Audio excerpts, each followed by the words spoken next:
Good morning students. BEd second year का जो math का पेपर है उसका हमारा जो ऑनलाइन क्लासेस का जो पहला जो टॉपिक है फर्स्ट यूनिट के अंदर से वो है हमारा हाइपोथेसिस, परिकल्पना।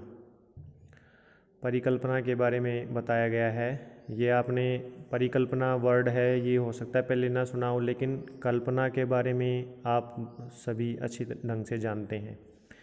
कल्पना क्या होती है? जो परिकल्पना है वो दो वर्ड से मिलकर बना है, परि प्लस में कल्पना। आप कल्पना के बारे में तो आप जानते हो, जिसको हम अनुमान या अंदाज़ा भी कह देते हैं, और परि का मतलब होता है पहले।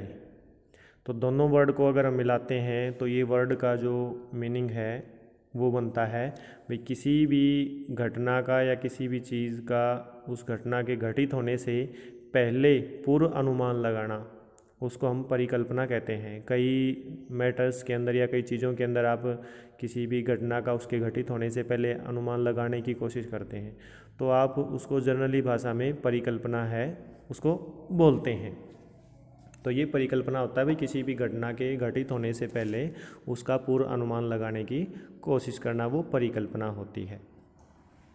ये तो था जनरली हम जब किसी भी चीज़ के, जैसे कि अभी जैसे बारिश का मौसम शुरू हो जाएगा कुछ महीनों के बाद, तो अनुमान आएंगे, मौसम विभाग के भी आएंगे, या हम खुद भी अनुमान लगा देते हैं भाई अब बारिश होगी या कम होगी या ज़्यादा होगी। तो बारिश अभी हुई नहीं है, लेकिन हमारा जो अनुमान है या मौसम विभाग है वो पूर्व अनुमान लगाता है इस चीज़ का, भाई वो जो घटना है या जो बारिश है वो होने वाली है या कितनी होगी।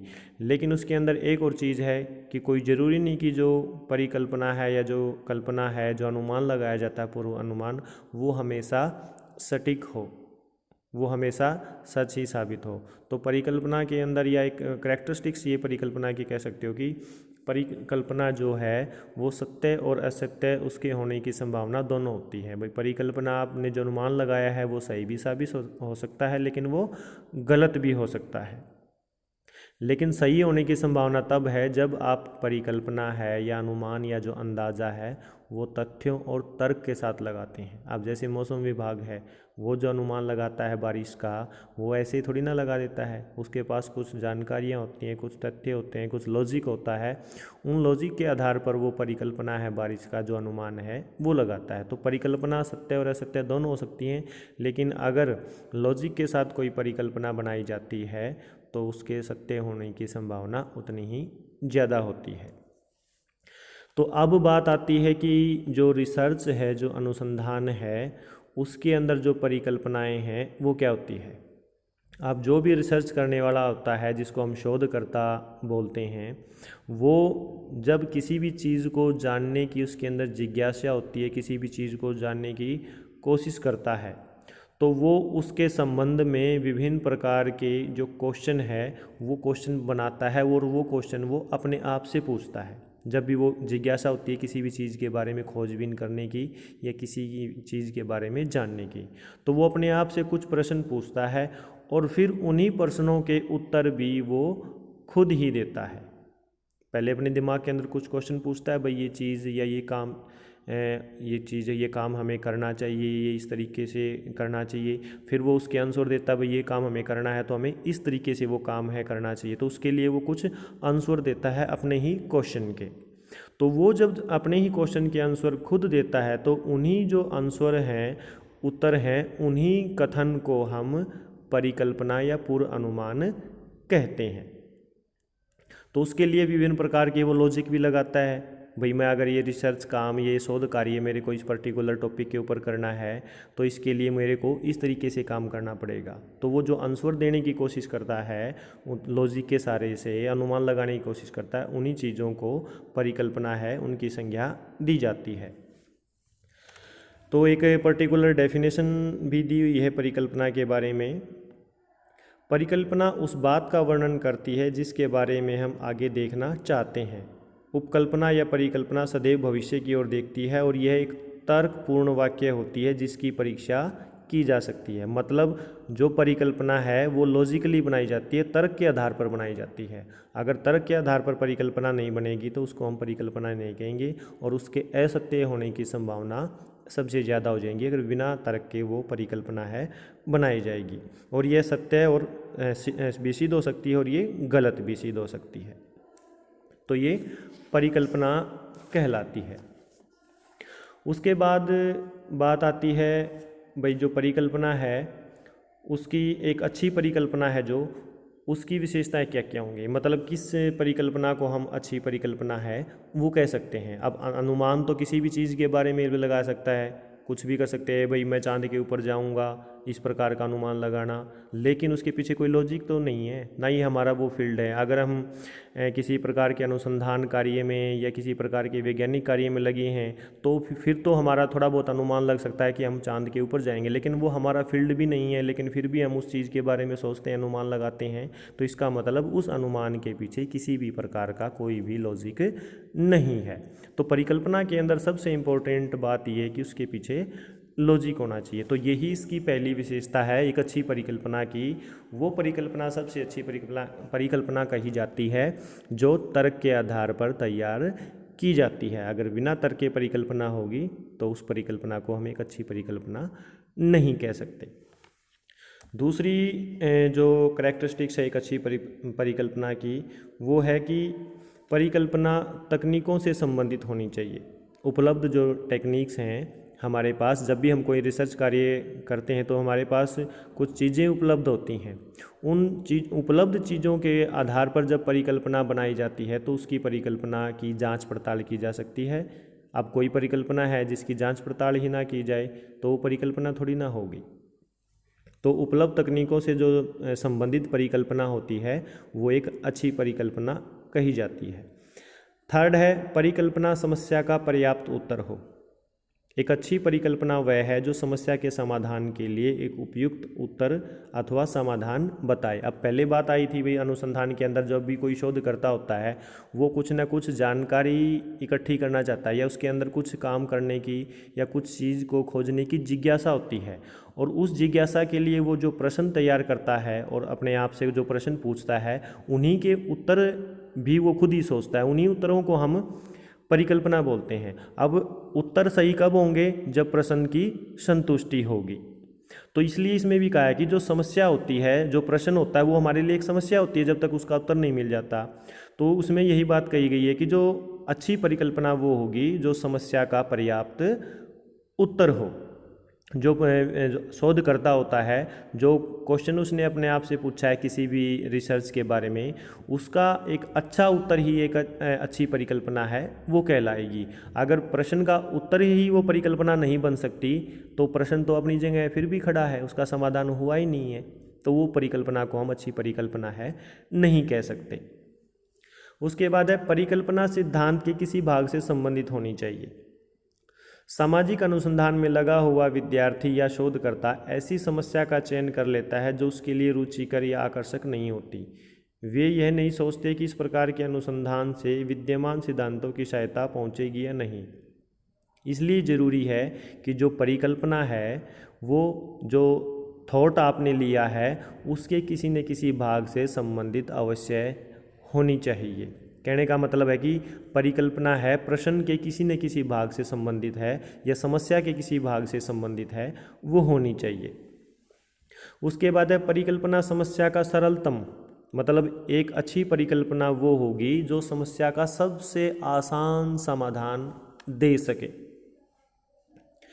तो इसलिए उस परिकल्पना को एक अच्छी परिकल्पना बोला जाता है जो समस्या का आसान उत्तर या प्रश्न का आसान उत्तर बन पाए। उसके बाद है परिकल्पना प्रमाण योग्य हो, मतलब परिकल्पना ऐसी होनी चाहिए जिसकी जांच पड़ताल की जा सके, जिसके ऊपर कार्य है, जिसके ऊपर शोध कार्य है, जिसकी वेरिफिकेशन है, हम कर सकते हैं, उसी परिकल्पना को हम अच्छी परिकल्पना बोलते हैं। जिसकी जांच पड़ताल ही नहीं की जा सकती उसको हम परिकल्पना एक अच्छी परिकल्पना नहीं बोल सकते।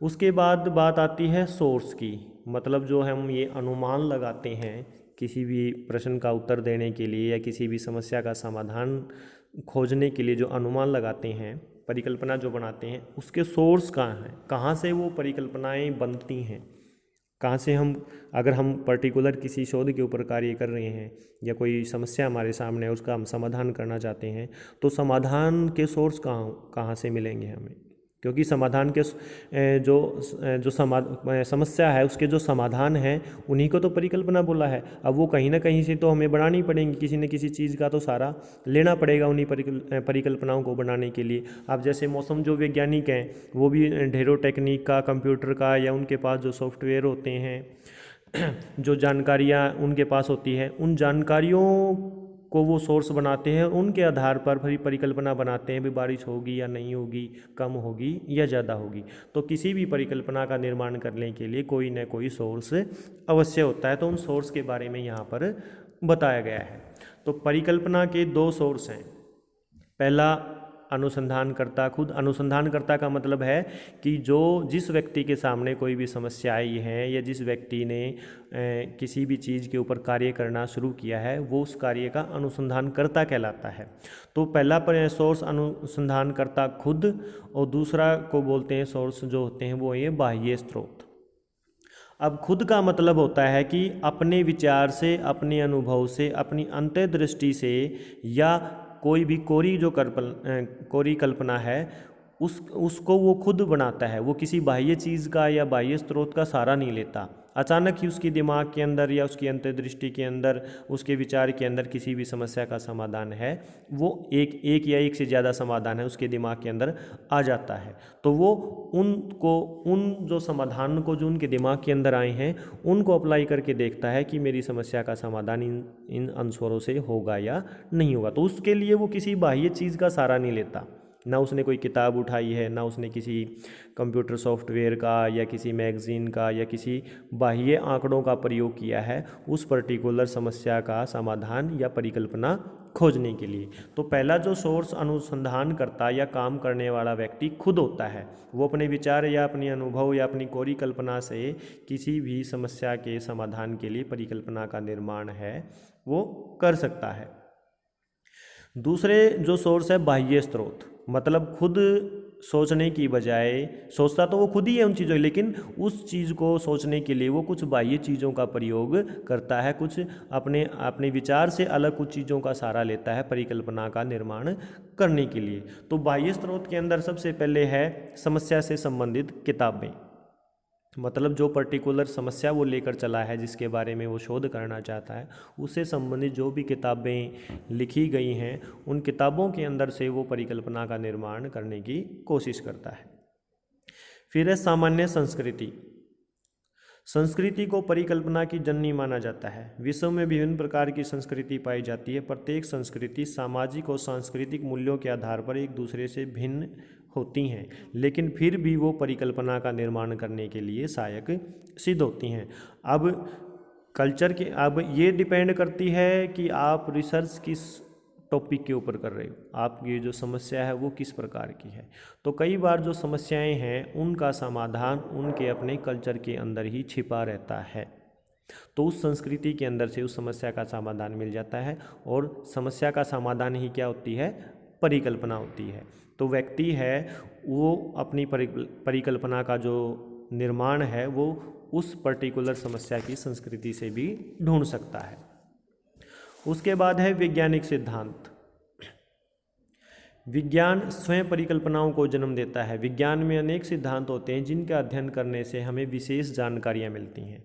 अब कोई भी समस्या है, उस समस्या से संबंधित जितने भी रिसर्च कार्य किए गए हैं, जितने भी वैज्ञानिक फार्मूले या सिद्धांत बने हुए हैं, उन सिद्धांतों को पढ़कर, उनको एनालाइज करके, विभिन्न प्रकार की जानकारियाँ प्राप्त करके वो शोधकर्ता खुद अपनी समस्या का समाधान, या हम कह सकते हैं कि उसका परिकल्पना का निर्माण है, उन सिद्धांतों से की सहायता से वो कर सकता है।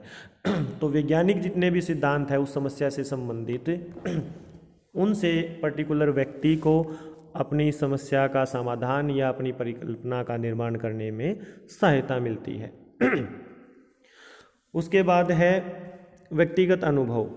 परिकल्पना का महत्वपूर्ण स्रोत अनुसंधान। ये वाला जो पॉइंट है वो वापस आ गया है, जो व्यक्ति का जो खुद का जो सोर्स था या अनुसंधानकर्ता खुद था, उसी के अंदर से ये पॉइंट लिया गया है कि जो व्यक्ति के खुद के जो अनुभव हैं, कई बार व्यक्ति का अनुभव इतना अधिक हो जाता है कि उसको किसी समस्या का समाधान ढूंढने के लिए किसी अन्य चीज़ की ज़रूरत ही नहीं पड़ती है। वो अपने सालों साल के जो अनुभव होते हैं, उन अनुभव के आधार पर ही उस समस्या का समाधान ढूंढने की कोशिश कर लेते हैं, समाधान ढूंढ लेते हैं। लेकिन वो चीज़ डिपेंड करती है कि आपकी समस्या क्या है या आपका जो शोध है वो उसका नेचर किस प्रकार का है। अगर आपका शोध का जो नेचर है वो सोशल है, सामाजिक समस्या है कोई आपकी, जैसी जाति प्रथा है या भ्रूण हत्या है या बाल विवाह है, तो इनके समाधान खुद अपने अनुभव से ही हम ढूंढ सकते हैं या हम अनुमान लगा सकते हैं। तो परिकल्पना के जो निर्माण है, वो जो रिसर्च है उसके नेचर के ऊपर डिपेंड करती है।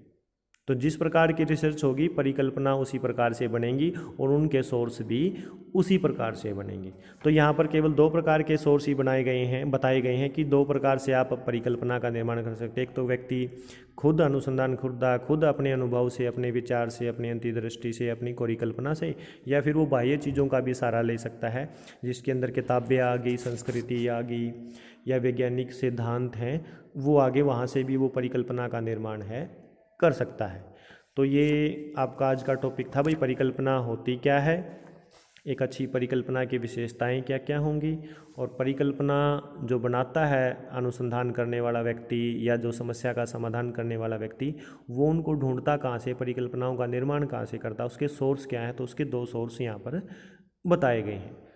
तो ये था आज का हमारा टॉपिक। Thank you.